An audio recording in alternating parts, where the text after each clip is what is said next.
Hello les amis, c'est Raph, j'espère que vous passez un excellent week-end. On se retrouve en ce dimanche 10 avril 2022 pour cette troisième et dernière vidéo de notre série sur les indices. On va voir ce qui s'est passé dans un premier temps au courant de la semaine, comment on réagit nos zones, et puis on va voir si on va bouger quelque chose, quelques petites zones à surveiller en plus que la semaine dernière.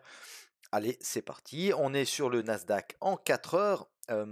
Alors, on a ouvert, on était tout en haut ici, hein, d'accord? On était tout en haut ici quand on a ouvert. Ouais, non, c'est pas vrai. On était un petit peu plus bas.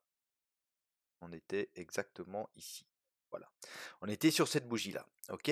Donc, on avait dit, je ne sais pas si vous vous souvenez, hein, on s'était dit, voilà, attention, on a une bougie mère ici, d'accord? Et puis on avait clôturé, d'accord, en hausse sur cette zone intermédiaire qui nous intéressait. On avait clôturé en hausse et on s'était dit, bah ça nous a fait tout bêtement, hein, ici en 4 heures, on avait dit on surveillera cette petite bougie 4 heures, bougie mère, d'accord, qui effectivement a été cassée par le haut. Et puis on est venu rechercher quoi? Et bien la zone 1 avec le pivot annuel.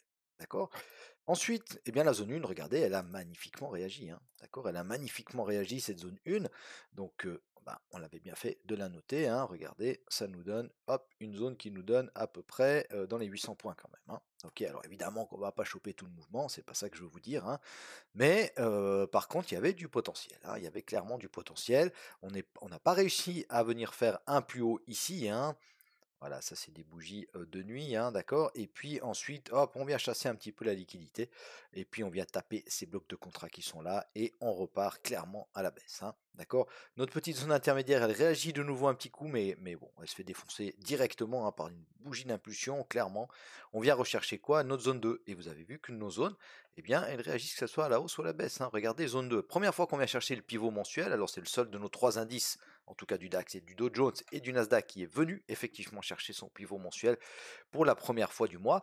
Quand je vous dis qu'il faut surveiller la réaction la première fois qu'on vient chercher le pivot mensuel, regardez, on fait un petit excès en dessous d'une cinquantaine de points et puis boum, on repart pour 250 points à la hausse, hein. Ok, donc on a une belle réaction haussière sur le pivot mensuel. Maintenant, ce qui est un peu plus embêtant, c'est qu'on clôture en dessous. D'accord, on clôture la semaine en dessous, donc il n'y a rien qui est perdu. Ça ne veut pas dire qu'on va continuer à baisser, même si on a eu une belle baisse sur le Nasdaq comparé aux autres indices, hein, il tient moins bien, hein. Voilà, il monte plus vite, il baisse plus vite aussi. Mais on se retrouve en dessous de la moyenne 200. On a à nouveau, alors on avait eu ici un beau croisement des moyennes mobiles 200 et 50 en 4 heures, hein, et puis là, bah voilà, la moyenne 50, elle est à nouveau baissière. On verra, hein, on verra ce que ça va nous dire, on verra comment on va ouvrir. On ouvre juste en dessous du pivot mensuel, ça peut repartir à la hausse, hein, ça peut repartir à la hausse, même si cette bougie rouge là, elle ne donne pas envie d'acheter maintenant. Donc voilà, il faudra patienter un petit peu, laisser se mettre en place le marché en début de semaine prochaine et puis voir ce que ça va dire. D'accord. Donc nos zones, on reviendra dessus tout à l'heure. Dans un premier temps, on va aller lancer un petit coup d'œil. Voilà, en hebdo. Ok. Donc en hebdo, assez clair, hein, d'accord, on surveillait ce niveau-là. Voilà, la bougie là, on avait dit, hein, pin bar, attention, c'est une bougie de retournement. Eh bien, ce retournement, il est confirmé. D'accord, il a été confirmé la semaine dernière, hein, d'accord, semaine d'avant, bougie de retournement qui nous disait attention, il y a des vendeurs, et voilà, on confirme, on revient chercher, on revient tester une nouvelle fois, et on repart à la baisse, on clôture juste en dessous du pivot mensuel. Donc pour le moment, en tout cas, on n'est pas parvenu à faire un plus haut par rapport ici à cette mèche-là, hein. On n'a toujours pas cassé cette mèche-là, les 15 260 à peu près. D'accord. Donc en hebdo, voilà. On a ce retracement, on pourrait venir retracer, pourquoi pas, ce mouvement-là. Alors vous pouvez faire un Fibo, vous regardez où ils sont les 61,8, hein, ça vous donne un niveau Fibo hebdo, c'est toujours assez intéressant. Attends, on va lancer un petit coup d'œil. Voilà, autour des 750, hein, d'accord. Certainement une zone là, on va aller voir ça tout à l'heure. En journalier, alors, hop, voilà, en journalier, vous vous rappelez, alors ça c'est notre zone 2, hein, d'accord, c'est notre zone 2 donc qui a réagi à la hausse ici, hein, sur cette mèche-là, ok.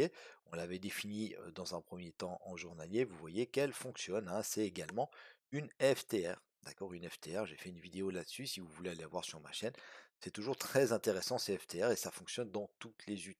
D'accord, dans toutes les UT, moi je les ai intégrées à mon trading, même si alors je traite beaucoup moins ces temps-ci, parce que j'ai beaucoup moins de temps, mais voilà, ce sont des éléments importants à tenir en compte et il y a des réactions sur ce genre de bougie, hein. Ok. Donc en journalier, qu'est-ce qu'on disait? Eh bien voilà, on a eu lundi, mardi non, que lundi en fait, hein, ouais, que lundi sur le Nasdaq, on a eu une hausse, on n'est pas parvenu à aller faire des plus hauts. D'accord, on n'est pas parvenu, on avait regardé, hein, on parle des FTR, hop, on avait à nouveau ici une FTR, on est venu chercher quoi? Hop, la FTR, et on repart à la hausse. Par contre, on n'arrive pas à faire de plus haut, alors bon bah maintenant, à surveiller ce qui va se passer pour la suite, hein. Ah oui, une chose que je voulais vous dire également, regardez, hein, imaginez FTR ici, d'accord, donc elle réagit à la hausse ici, et puis ici, elle réagit comment? Eh bien, à la baisse. D'accord. Donc c'est une zone, une fois qu'elle est cassée, elle peut réagir.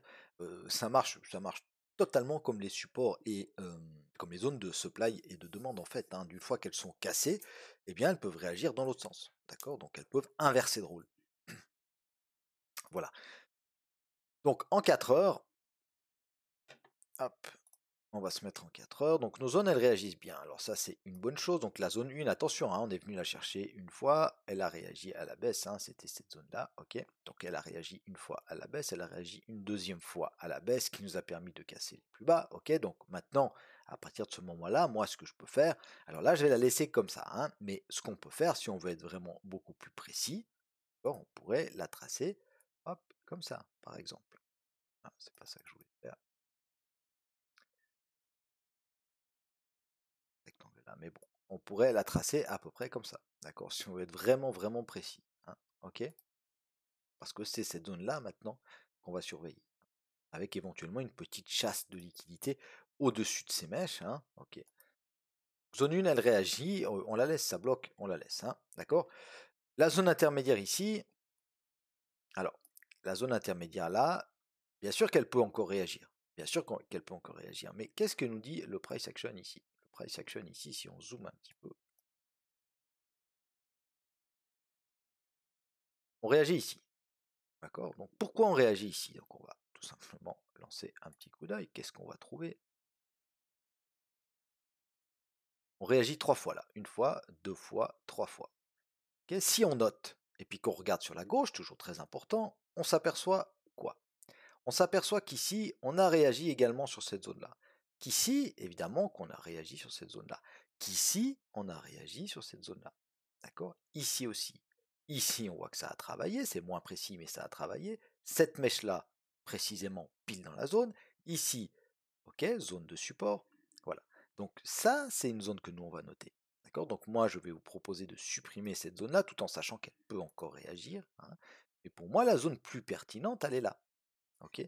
Donc, je supprime ça.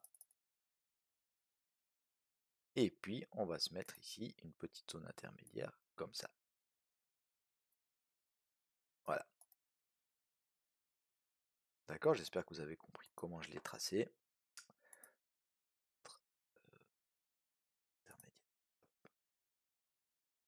Voilà. Elle réagit, hein, elle réagit, alors on se doit de la noter.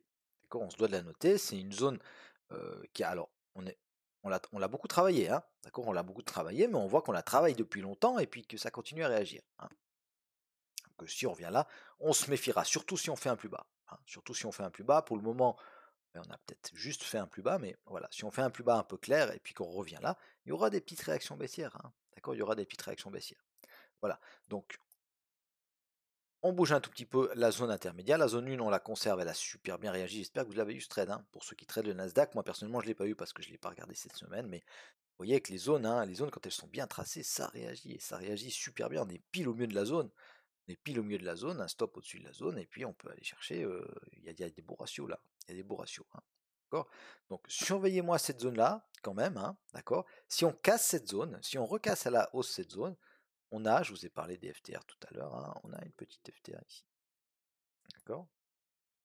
Dans le haut de la mèche là aussi avec, hein, d'accord, c'est pas très bien tracé ce que j'ai fait là.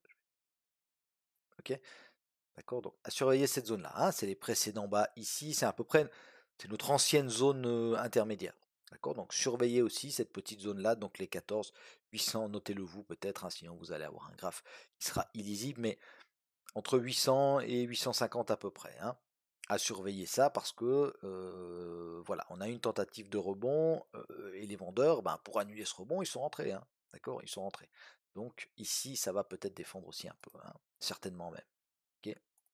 Voilà. La zone 2, on la conserve parce que pour le moment, bon, bah, elle réagit encore, on peut descendre encore un peu, hein, on a tous ces précédents hauts, on a voilà, une zone de réaction assez importantes. On a les 250. Est-ce qu'on est venu les chercher? Non, on n'est pas venu les chercher.